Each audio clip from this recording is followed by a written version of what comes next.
ಆರ್ಥಿಕ ದೃಷ್ಟಿಯಿಂದ ದೇಶ ಎಲ್ಲಿಂದ ಎಲ್ಲಿಗೆ ಬಂತು ಅನ್ನೋದನ್ನು ಮೋದಿ ಎಕ್ಸ್ಪ್ಲೇನ್ ಮಾಡಿದ್ರು. 2013-14 ನರೇಂದ್ರ ಮೋದಿ ಪ್ರಧಾನಿಯಾದ ವರ್ಷ. 2 ಲಕ್ಷಕ್ಕಿಂತ ಹೆಚ್ಚಿಗೆ ಯಾರ್ಯಾರ್ದು ಆದಾಯ ಇದೆಯೋ ಟ್ಯಾಕ್ಸ್ ಶುರುವಾಗ್ತಿತ್ತು, ಅವ್ರಿಗೆ ಇನ್ಕಮ್ ಟ್ಯಾಕ್ಸ್ ಶುರುವಾಗ್ತಿತ್ತು. ಆ ಲಿಮಿಟನ್ನು ಎಕ್ಸ್ಟೆಂಡ್ ಮಾಡ್ತಾ ಮಾಡ್ತಾ ಮಾಡ್ತಾ 2014, 19, 21 ಹೀಗೆ ಈಗ 12 ಲಕ್ಷದ ತನಕ ಆದಾಯ ಇರುವವರೆಗೂ ಕೂಡ ತೆರಿಗೆ ಕಟ್ಟಬೇಕಾಗಿಲ್ಲ ಅನ್ನೋ ಪರಿಸ್ಥಿತಿಗೆ ದೇಶವನ್ನು ನಾವು ತಂದು ನಿಲ್ಲಿಸಿದ್ದೀವಿ.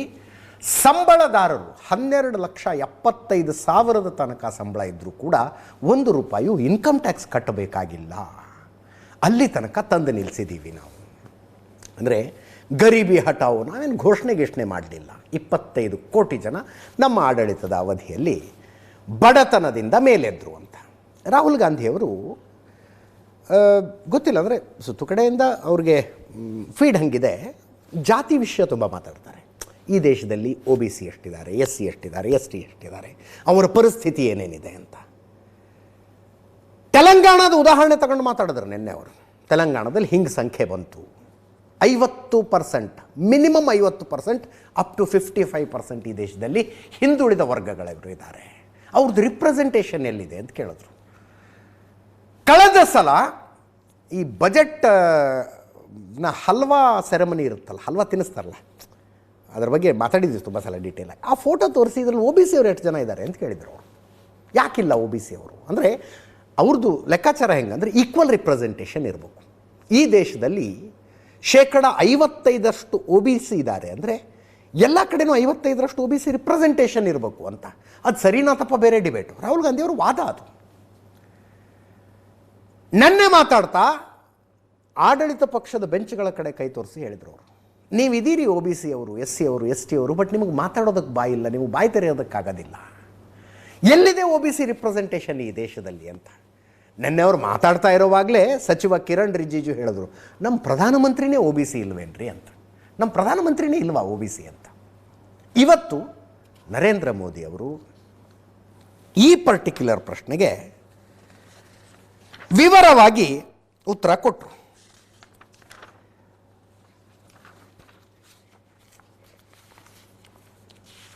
ಅವ್ರದ್ದು ಪ್ರಶ್ನೆ ಇದ್ದದ್ದು ಕರೆಕ್ಟು, SC, ST, OBCಗಳ ಬಗ್ಗೆ ನಿಮ್ಮ ಕಾಳಜಿ ಮೆಚ್ಚತಕ್ಕದ್ದು. ಈ ಸಂಸತ್ತಿನಲ್ಲಿ ಸ್ವತಂತ್ರ ಭಾರತದ ಇತಿಹಾಸದಲ್ಲಿ ಯಾವತ್ತಾದರೂ OBC, SC ಅಥವಾ ST ಸಮುದಾಯದ 3 ಜನ ಒಂದು ಕುಟುಂಬದ ಸದಸ್ಯರು ಯಾವತ್ತಾರು ಮೆಂಬರ್ಗಳಾಗಿದ್ದಾರ ಈ ಹೌಸ್ಗೆ ಅಂತ. ನಾನು ಅಂದರೆ ಮೋದಿಯವರ ಪ್ರಶ್ನೆ ಅರ್ಥ ಆಯಿತು ಅಂತ ಅನ್ಕೊಳ್ತೀನಿ. ಒಂದೇ ಕುಟುಂಬದ 3 ಸದಸ್ಯರು ಅಟ್ ಎ ಟೈಮ್ ಸಂಸತ್ನಲ್ಲಿ ಇರಬೇಕು. OBC, SC, ST ಸಮುದಾಯದಲ್ಲಿ ಏನಾರು ಯಾವತ್ತಾರು ಆಗಿದೆಯಾ ಹಾಗೆ ಅಂತ. ಆ ಪ್ರಶ್ನೆ ಯಾಕೆ ಕೇಳಿದ್ರು? ಗಾಂಧಿ ಫ್ಯಾಮಿಲಿಗದು. ಅಣ್ಣ, ತಂಗಿ, ತಾಯಿ 3 ಜನ ಸಂಸತ್ನಲ್ಲಿದ್ದಾರೆ. ರಾಹುಲ್ ಗಾಂಧಿ, ಪ್ರಿಯಾಂಕಾ ಗಾಂಧಿ ಲೋಕಸಭಾ ಸದಸ್ಯರು, Sonia Gandhi ರಾಜ್ಯಸಭೆಯಲ್ಲಿದ್ದಾರೆ.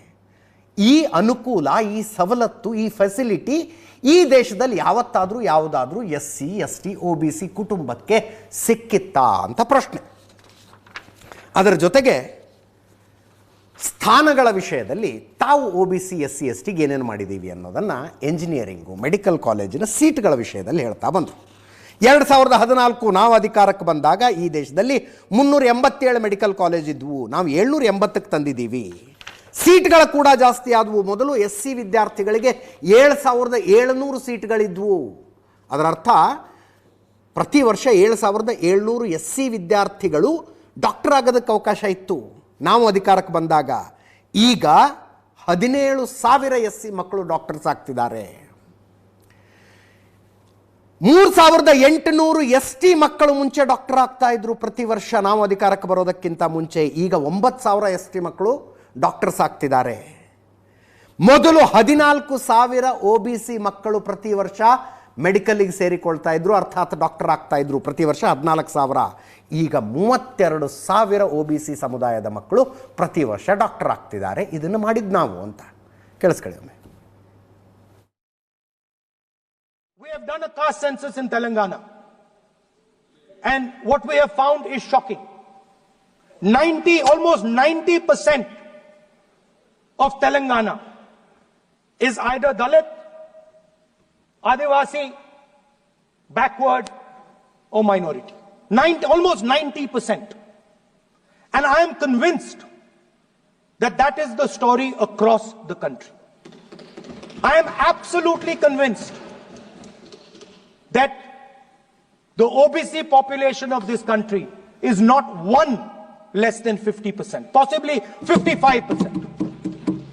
16% are Dalits, 9% are Adivasis, 15% are minorities.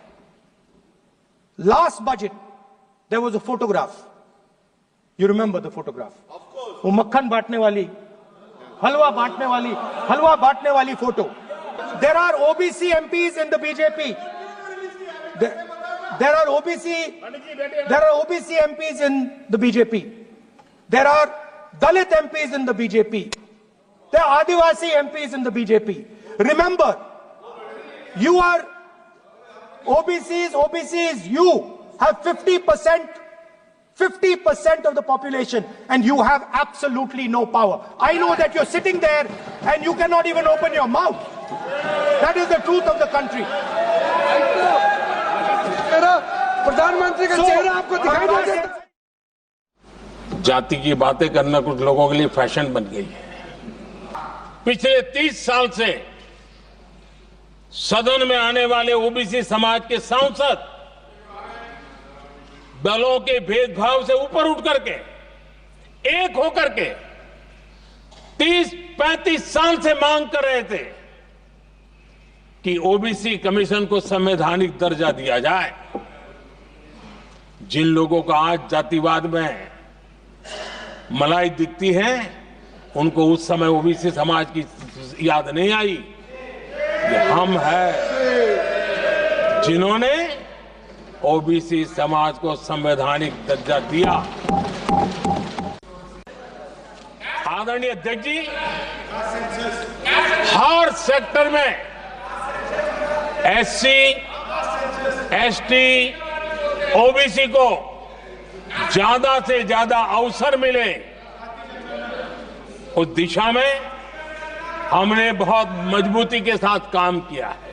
मैं आज इस सदन के माध्यम से देशवासियों को उनके सामने एक अहम सवाल रखना चाहता हूं, और अध्यक्ष महोदय, जरूर देशवासी मेरे इस सवाल पर चिंतन भी करेंगे और चौराहे पर चर्चा भी करेंगे। कोई मुझे बताएं, क्या एक ही समय में संसद में एससी वर्ग के एक ही परिवार के 3 सांसद कभी हुए हैं क्या? कि एक ही कालखंड में, एक ही समय में संसद में एसटी वर्ग के एक ही परिवार के 3 एमपी हुए हैं क्या? आदरणीय अध्यक्ष जी, कुछ लोगों की वाणी और व्यवहार में कितना फर्क होता है, मेरे एक सवाल के जवाब में मिला। 2014 से पहले हमारे देश में मेडिकल कॉलेजों की संख्या 387 थी। आज 780 मेडिकल कॉलेज हैं। अब मेडिकल कॉलेज बड़े हैं तो सीटें भी बढ़ी हैं। ये बहुत महत्वपूर्ण एंगल है आदरणीय अध्यक्ष जी।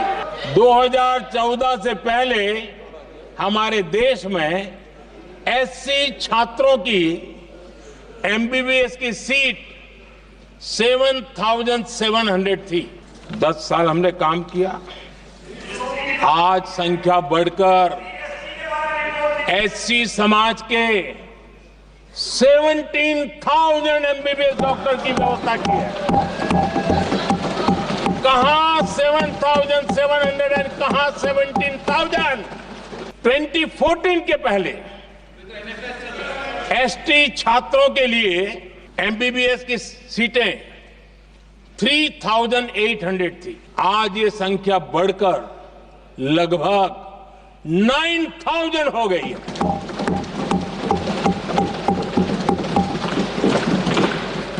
2014 के पहले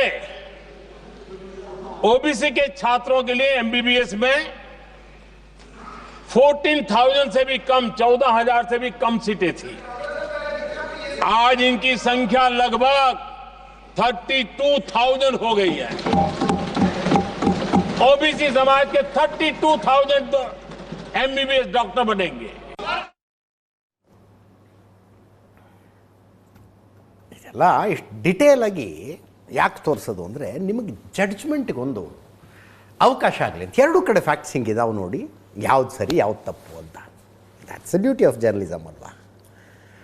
ಇನ್ನೂ ಅನೇಕ ವಿಷಯಗಳು ಬಂದವು. ಮಹಾರಾಷ್ಟ್ರದ ಗೆಲುವಿನ ಬಗ್ಗೆ, ಬಿ ಜೆ ಪಿಯ ಗೆಲುವಿನ ಬಗ್ಗೆ, ಎನ್ ಡಿ ಎ ಮಿತ್ರಕೂಟದ ಗೆಲುವಿನ ಬಗ್ಗೆ ರಾಹುಲ್ ಗಾಂಧಿ ಸಂಶಯ ವ್ಯಕ್ತಪಡಿಸಿ ಮಾತಾಡಿದರು. ಅಷ್ಟು ಜನ ಹೆಂಗೆ ಬಂದರು ವೋಟರ್ ಲಿಸ್ಟ್ಗೆ ಅಂತ. ಮೋದಿ ಹೇಳ್ತಾರೆ, ಇನ್ನೂ ಬರೀ 3 ಟರ್ಮ್ಗಿದ್ದೀವಿ ನಾವು, ಇನ್ನೂ ಬಹಳ ಟರ್ಮ್ ಬರೋದಿದೆ ಅಂಥೇಳಿ 2047 ವಿಕಸಿತ ಭಾರತದ ಮಾತಾಡಿದ್ರು.